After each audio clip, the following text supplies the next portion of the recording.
Welcome back to the City Current Radio Show. I'm your host, Jeremy Park. We're honored to be with our next guest. He's the CEO of STARS, Rodger Dinwiddie. And Rodger, let's start out. How are you doing, sir? I'm doing great. It's been a good day all the way around. Well, let's dive into the world of STARS, and you do a lot. And so give us some history, though. Let's start with a little bit of a history lesson for STARS. Well, we started here, Nashville, in our Nashville area in 1985, actually, and then began serving kids that year in a couple of schools in Davidson County, and ended up starting there real quickly into one county, and then moved quickly into about 3 or 4 additional counties in the Middle Tennessee area. And today, I came along in 1986 and started first full-time executive director and CEO. And we now are up to about 91 employees. So it's been a great experience these last years. A lot of great work going on in the community. Real short, probably the best way to say it is we try to do 3 things. We try to offer hope, health, and connection for young people through a variety of programs, about 6 major program areas.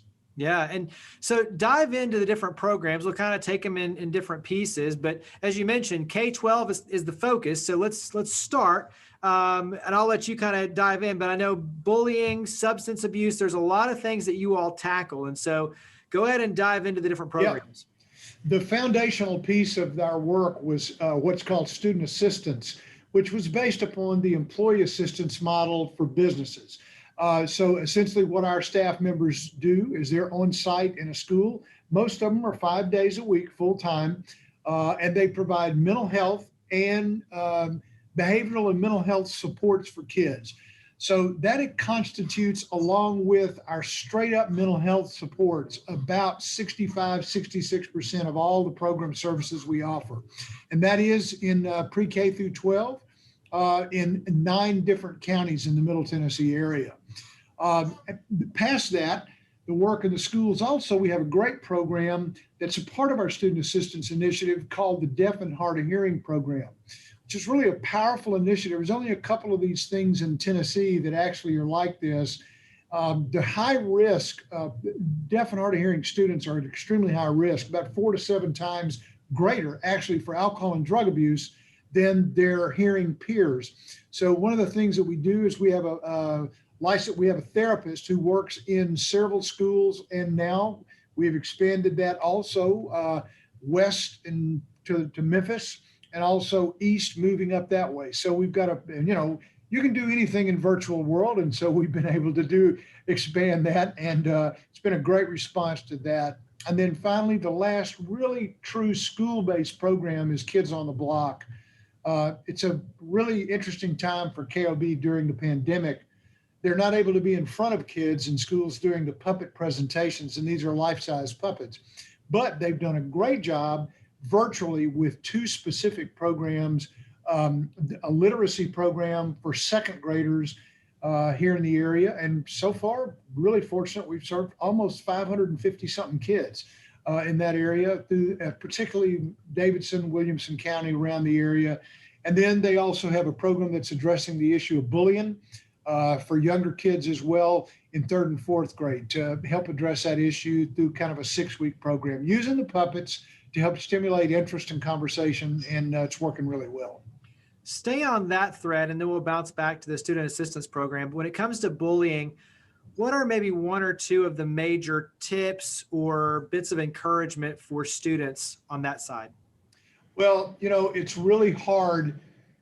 It's really hard to take a stand around the issue of bullying. And right now, with the majority of students with virtual, in-person, and then online, purely remote, it's such a complex world right now to deal with the issue of bullying. However, the one thing that I think is the most important of all things to be said is young men and women should not go it alone. They need to communicate with somebody, a caring adult. And the good news from our data, and we're continuing to do in survey data, is kids do say that they have at least about 35, 40% somewhere have at least told somebody about what's happening. The critical issue is moving the needle on that to get to the 60% plus that are really telling somebody about what goes on. Telling an adult is the first line of defense on that issue. because too often young people, they can do certain things about it, but they really have a difficult time stopping this thing without adults' engagement. What would you offer as a tip for parents, especially to be more in tune with what's going on with their child, to help make sure, really on both ends, one, that if they are being victimized, that you can open up those lines of communication? Because as a parent, you would hope that they would, but obviously, Right. what are you looking for? And then even on the other side, making sure that they themselves aren't hurting someone else. So Yep. what would you offer as tips for parents? Well, the first tip, I'll start with the latter, is probably the easiest and most difficult. And it is not being in delusion or denial that your child might actually have done something to harm somebody else. Nobody, no parent ever wants to get the call from a school or an administrator or a counselor saying your child's been involved in some hurtful behavior towards somebody else. That is not a great way to start a conversation. So breaking through that ability to see that, yes, it's possible. That would be the first thing. And then the second thing, as parents, if you've got a child that may be involved in harming someone, is to be sure that that there are legitimate consequences that are appropriate for whatever the act is, and finding out what's really at the core of some of those issues. Perhaps the young person's being bullied by somebody else and may not feel comfortable addressing any of this. For the parents who have a child who's being harmed, there is nothing more important than parents listening to their children and their adolescents and taking seriously the issues and paying attention. I think of my own personal experience when my kids were young. They're all adults now, but when they were young, is being cognizant of those moments when you least expect it, that they'll share something with you, and being attuned to that. So you're tuned in and you're listening, which means you're not always on a phone. You're not always on your laptop. You're paying attention. You're engaged and present, so that when things do happen, your kids really know that you're with them, and listening carefully to them, so that as they tell us, hey, listen, don't call anybody at school. Don't tell anybody about what's going on because it'll make it worse. Being clear to walk through that difficult challenge of knowing that if they don't do something, it may not stop. Because one of the things we know is kids who've been bullied are often bullied for an elongated period of time. Sometimes kids report in our database, they've been bullied for multiple years and it hasn't stopped. So we really want to make sure that those kids are getting the kind of support they really need. Absolutely. Let's bounce back to the student assistance program and share, especially with the pandemic, maybe one or two of the major topics, the themes, if you will, the common threads that your team is helping to kind of unpack and navigate through. Yeah. Two jump off the page, anxiety and depression, those two. And I would add with those two, isolation being those issues. And the good news is we shifted quickly. Our staff did. Literally, when schools shut down back in March of 2020, our staff was able to shift really quickly towards telesupport and telehealth. That took no time at all. Interesting thing along those lines, we picked up a number of new referrals from parents who were home with their children during those months at the early stages of the pandemic, going, holy cow, what do I do? And so we got almost as many new referrals from parents as we did from educators who were working with children. And we picked up new referrals from kids who were actually concerned about their friends and peers who were in isolated states. So I think anxiety, depression, isolation, and then along the way, it took a while, but some of the cyberbullying really ticked up again too. After a period of being relatively quiet in the early stages of the pandemic, it sort of migrated back to the top of the list again of being something that kids are concerned about as well, especially being now their entire life, for many of them in virtual land, if you will. I think a big part of, for your efforts, and I think for the community too, is education, awareness, obviously advocacy. But talk about how we can plug in. I know that you even as you mentioned, especially on the virtual platform, you're becoming a national resource in many cases in terms of the model and the way you're going through this. So talk about kind of the national resource side on your end in terms of being, an educational hub especially, but how can we learn from you and help? Well, I would suggest that one thing is really important there on our website at starsnashville.org. There are a couple of things. Number one, we have an immediate list where people can check in with us and share an issue of request on our website for someone to contact them. Secondly, and maybe more important than anything, we've got some tremendous videos on our STARS YouTube channel that can really be beneficial for parents and young people to really connect to those resources. And if folks get in touch with us, we will follow up and take new referrals. And the best way to do that is through our website. That's the best vehicle to reach us. Or also, by contacting us at our 615 number, which is 279-0058. So reaching out to us. And on our website also are resources and links to other websites and resources that parents can really use on the issues of mental health issues. And I should have said a minute ago that anxiety and depression are two of those issues that are really show up as the issue of mental health and mental well-being, if you will, teaching the importance of those social emotional competency development. And I might add that I think for parents and folks who are really thinking about what's really important right now. Well, obviously, we're facing a huge issue with academic learning being really challenged, kids falling behind, et cetera, et cetera.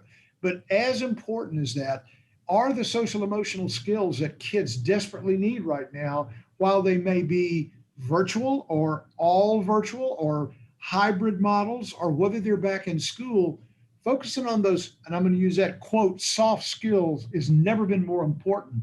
How kids manage problems, how they solve problems, how they how they connect with each other, fostering on empathy and connection are some of those skills that are lifelong skills that, if not taught now, will cause problems later.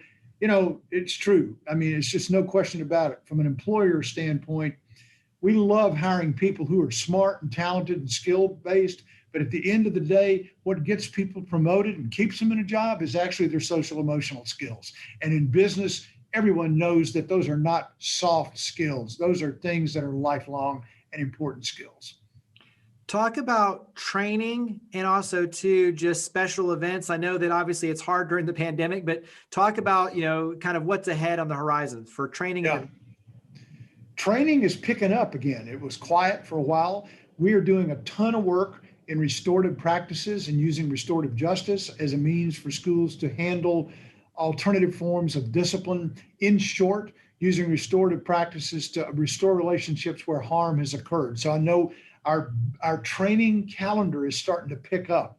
The other thing that our staff's been doing is engaging in a lot of cultural competency training, dealing with implicit bias, has been another issue that we've really focused on. And then finally, the last thing too is we've received a large federal grant, 2 large federal grants. We're working on one in doing a variety of initiatives with several school districts around violence prevention and bullying prevention as well. And then fast forward a little bit to what's on the horizon from the standpoint of events. One of the things that's really cool for us, we had to take last year off, but we're back this year with our golf tournament coming up in June, on June the 14th at the Legends here in town. We're really jazzed about that. It'll be nice to actually see people and do that. And then we've got a couple of events coming up later in the year, but that's first on the calendar for us. We have had some tremendously successful virtual events that we've held this past year, and we're looking forward to, we hope, being able to be face-to-face again come November of 2021 back with Cherish the Night again. So we're hoping so, but take a day at a time and a COVID report at a time, I think is the best way to say that. Yes, indeed. We'll wrap up and talk about contact information and where we can go to learn more about STARS and to access the resources and the information. So where do we go? Go to starsnashville.org, or you can find us on Facebook and follow us there, or you can find us on Twitter. And those links, I hope, maybe will be posted somewhere along here. And then if not, you can find us at 615-279-0058. That's our number here in the Youth Opportunity Center that we share with another organization, Oasis Center in town. So we would love to have you contact us if we can provide supports in any way to help either young people or their families address these really challenging times. Absolutely. The website again is starsnashville.org, and on social media, a lot of it is under Stars Nash or Stars Nashville. So you make it very easy to find. And Rodger, greatly appreciate you and your team for all the amazing work you do. Thank you for coming on the show. Thanks for having me. Great to be with you guys. Thanks so much.